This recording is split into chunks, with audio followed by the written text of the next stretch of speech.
semangat ya hari ini belajarnya. Oke. Dalam kesempatan hari ini, sebelum kita memulai belajar, marilah kita berdoa menurut agama dan kepercayaannya kita masing-masing. Berdoa dimulai.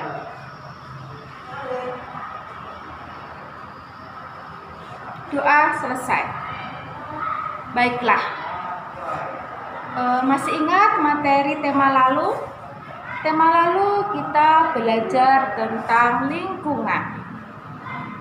Sekarang kita belajar tentang subtema 2, tema 2 tentang keberagaman makhluk hidup di sekitar kita. Di subtema 2 ini terdapat PPKN, Bahasa Indonesia, IPS, SPDB, dan IPA. Di PPKN, di sini kita belajar KD 3.2 tentang mengidentifikasi pelaksanaan kewajiban dan hak sebagai warga masyarakat dalam kehidupan sehari-hari. Berikutnya yaitu Bahasa Indonesia. Di Bahasa Indonesia kita belajar KD 3.3 menggali informasi dari seseorang tokoh melalui wawancara menggunakan daftar pertanyaan.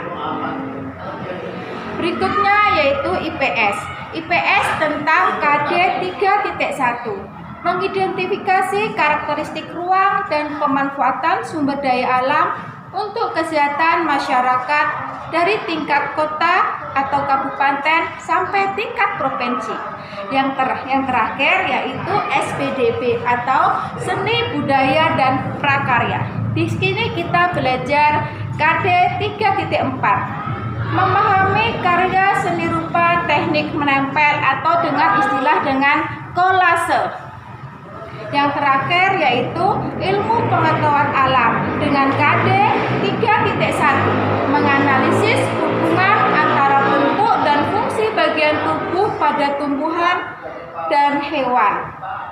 KD yang berikutnya yaitu 3.8 menjelaskan pentingnya upaya keseimbangan dan pelestarian sumber daya alam di lingkungannya. Oke, baik. Materi yang pertama yaitu PPKN tentang hak dan kewajiban. Kalian tahu apa itu hak dan kewajiban? Hak adalah segala sesuatu yang wajib kita terima. Sedangkan kewajiban adalah sesuatu yang harus kita lakukan. Jadi intinya dalam pelaksanaan hak dan kewajiban itu harus seimbang. Ya, kita harus melaksanakan kewajiban kita terlebih dahulu, barulah kita memperoleh hak. Ya, contohnya seorang guru.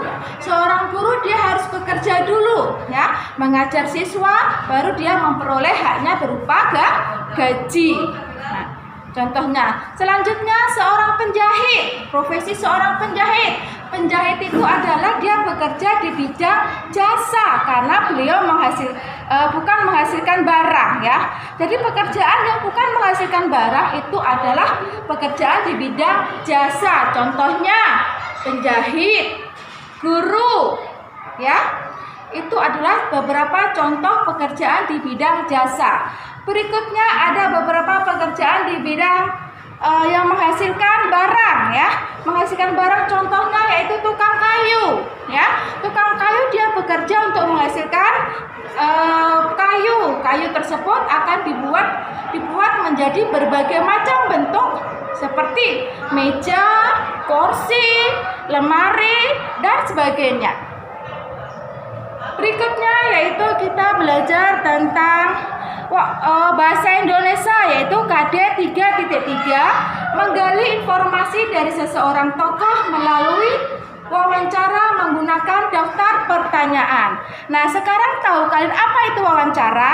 Wawancara adalah kegiatan yang dilakukan oleh 2 orang atau lebih. Nah, wawancara itu terdiri dari yang pertama yaitu narasumber. Kita harus mencari narasumber yang akan kita wawancari terlebih dahulu. Nah, sebelum kita melakukan wawancara, kita harus membuat daftar ya. Kita harus membuat daftar pertanyaan dulu apa yang akan kita wawancarai. Berikutnya yaitu ilmu pengetahuan sosial atau IPS. Nah, ilmu pengetahuan sosial ini kita belajar KD 3.1 tentang keberagaman makhluk hidup di sekitar kita. Seperti ada makhluk hidup yang hidup di darat, di air, ada juga yang di darat dan di air. Makhluk hidup yang tinggal di darat itu contohnya apa, Nana? Ya, mungkin banyak sekali contohnya. Seperti ayam, bebek, sapi, kerbau, kambing, dan lain sebagainya.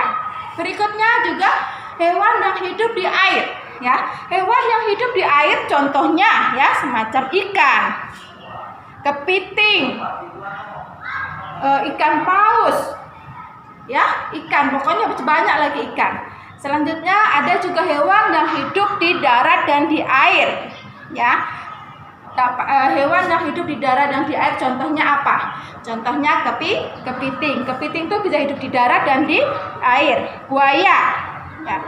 Buaya juga bisa hidup di darat dan di air. Oke.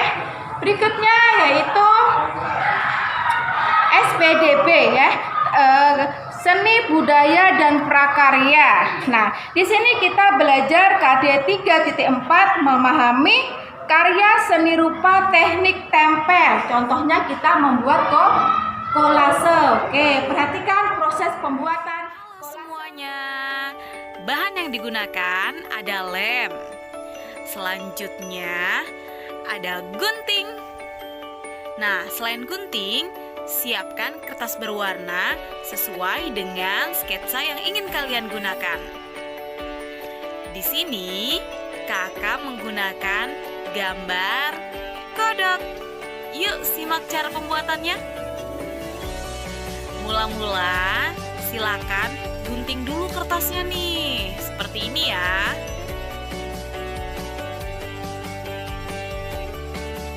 Digunting panjang-panjang seperti yang kakak lakukan.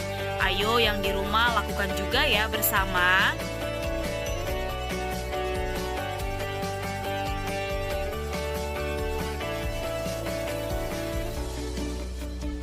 Nah, selanjutnya kalau sudah seperti ini digunting kotak-kotak lagi, jadi persegi kecil-kecil, seperti yang kakak lakukan. Nah, seperti ini, lanjut seperti ini, seperti ini, seperti ini, dan guntinglah kertas sesuai dengan kebutuhan kalian ya.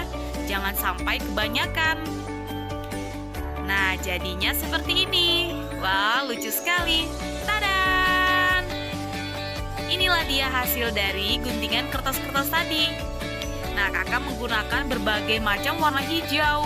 Ada warna hijau tua, hijau muda. Kalian juga bisa menggunakan warna sesuai dengan sketsa kalian ya. Aduh, langsung aja ya kita mulai. Nah, awal-awal gunakan lem kertasnya.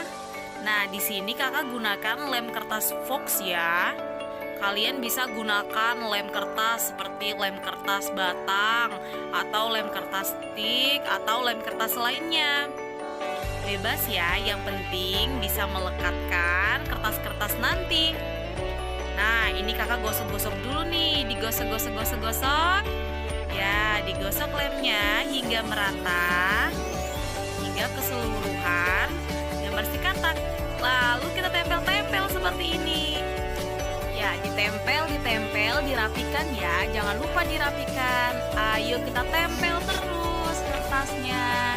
Ditempel hingga rapi dan merata. Nah, sekarang kakak mulai menempelkan ke area tangannya. Nah, ditempel lagi. Ayo kita menempel. Ditempel terus ya, sampai selesai.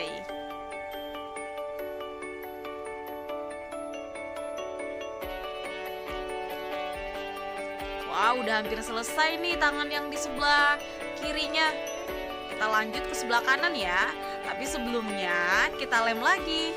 Digosok-gosok lemnya, digosok hingga rata ya lemnya digosok. Nah, ini kita kita sekarang menempelkan kertas-kertasnya di tangan katak yang sebelah kanan. Ayo kita tempel. Dan hasilnya ini dia. Wow, ini adalah hasil dari mozaik katak yang sudah kita selesaikan. Bagus kan adik-adik? Selamat mencoba. Baiklah, berikut adalah kegiatan kolase yang sudah kalian saksikan ya. Ibu harap kalian bisa mencobanya di rumah dengan mempraktekkan membuat kolase di rumah. Bahan pembuatan kolase itu bermacam-macam. Ada yang menggunakan kertas origami, ada juga menggunakan pecahan keramik, ada juga yang menggunakan kaca. Nah, proses pembuatan kolase tadi sudah dijelaskan dalam videonya. Saya harap anak-anak bisa mempraktekkan di rumah. Baik, materi berikutnya yaitu IPA, Ilmu Pengetahuan Alam dengan KD 3.1 ya, menganalisis hubungan antara makhluk hidup dan fungsi bagian tubuh hewan dan tumbuhan. Nah, di sini Ibu akan menjelaskan berbagai macam fungsi bagian-bagian burung. Ada sudah pernah lihat burung anak-anak? Oke, Ibu yakin semua kalian sudah melihat burung. Nah, burung itu bagian-bagian burung itu terdapat ada mata, ada sayap, ada kaki, dan ada juga ceker ya. Mata burung berfungsi untuk apa? Mata burung kita semua sudah tahu kalau mata itu berfungsi untuk melihat ya. Selanjutnya adalah sayap. Semua burung pasti mempunyai sayap ya. Sayap burung berfungsi untuk apa? Sayap burung itu berfungsi untuk terbang di saat burung berada di udara. Nah, saya yakin kalian juga tahu tentang fungsi ceker.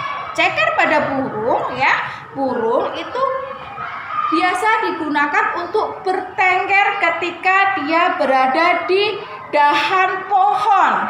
Jadi kalau burung bertengger di dahan pohon, cekernya akan mencengkeram dahan tersebut sehingga burung tersebut tidak mudah jatuh. Nah, itu adalah fungsi bagian-bagian burung. Oke, saya kira cukup ini aja materi tema 3, subtema 2. Semoga bisa dipahami. Ibu akhiri. Wassalamualaikum warahmatullahi wabarakatuh. Salam sehat.